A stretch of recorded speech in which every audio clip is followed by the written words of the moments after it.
When Jon Stewart, the bantam rooster of conventional wisdom, makes jokes about it, you know Climategate has reached critical mass. Said Stewart, poor Al Gore, global warming completely debunked, the very internet he invented. Stewart was half joking, but Climategate is no joke at all. The massive emails from the Climate Research Unit of East Anglia University, let loose by a hacker or a whistleblower, pulls back the curtain on a scene of pettiness, turf protection, manipulation, defiance of freedom of information, lost or destroyed data, and attempts to blacklist critics and skeptics of the global warming cause. Now, the CRU is not the only climate science advisory body, but it is one of the most influential and feeds directly into the UN panel on climate change. So let's hear no more talk of the science is settled, when it turns out some of the principal scientists behave as if they own the very question of global warming, when they seek to bar opposing research from peer-reviewed journals, to embargo journals they can't control, when they urge each other to delete damaging emails before freedom of information takes hold, when they talk of hiding the decline, when they actually speak of destroying the primary data, and when now we do learn that the primary data has been lost or destroyed.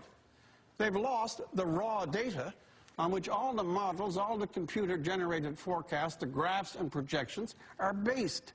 You wouldn't accept that at a grade 9 science fair. Now, CRU is not the universe of climate research, but it is the star. These emails demonstrate one thing beyond all else, that climate science and global warming advocacy have become so entwined, so meshed into a mutant creature, that separating alarmism from investigation, ideology from science, agenda from empirical study is well nigh impossible. Climategate is evidence that the science has gone to bed with advocacy, and both have had a very good time.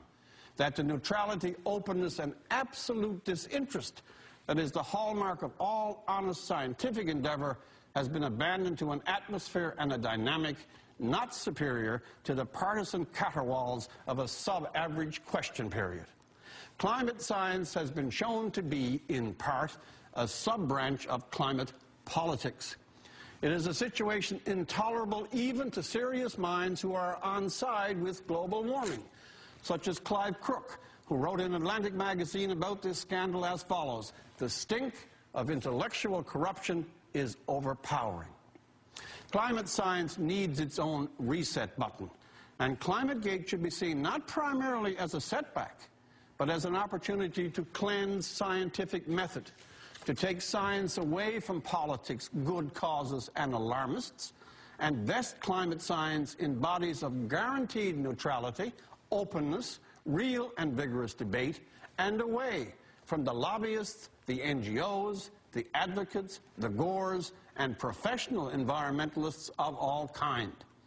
Too many of the current leadership on global warming are more players than observers, gatekeepers, not investigators, angry partisans of some global re-engineering, rather than the humble servants of the facts of the case.